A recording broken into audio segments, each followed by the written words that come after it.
खूप दिवसापासून विचार करत होते की मी काहीच करत नाही, काहीच म्हणजे काहीच प्रोडक्टिव्ह करत नाही आहे. म्हणजे मी ना वाचते, ना मी काही नवीन शिकते, म्हणजे काहीच नाही.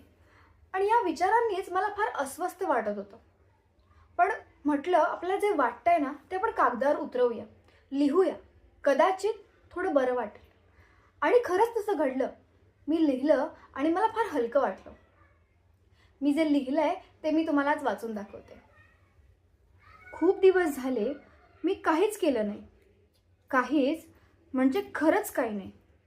ना काही प्रोडक्टिव्ह, ना कंटेंट, ना वाचन, ना शिकणं.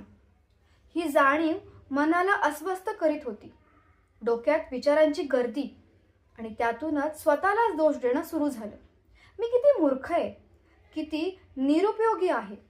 विचार इतके वेगाने धावत होते की डोकं जड झाल्यासारखं वाटू लागलं. आणि तेवढ्यात आतूनच एक शांत आवाज आला. तू काहीच करत नाहीयेस तोपर्यंत ठीक आहे, पण तू काहीच करत नाहीयेस याची खंत तुला आहे, ही खूप मोठी गोष्ट आहे.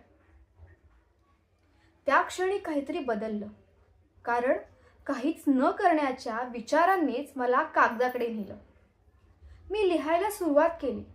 विचार शब्द झाले, भावना व्यक्त झाल्या आणि हळूहळू सगळं स्पष्ट होत गेलं. लिहिताना जाणवलं, जर काहीच करत नाही याची जाणीव आणि खंत मनात खोलवर रुजलेली असेल तर त्याचा अर्थ एकच, हे मन कायम रिकामं बसणार नाही. ते नक्कीच काहीतरी सुंदर निर्माण करणार आहे. प्रश्नांना उत्तर मिळू लागले. मन हलकं झालं आणि कळलं आज काहीही न करता सुद्धा मी खूप काही केलं आहे.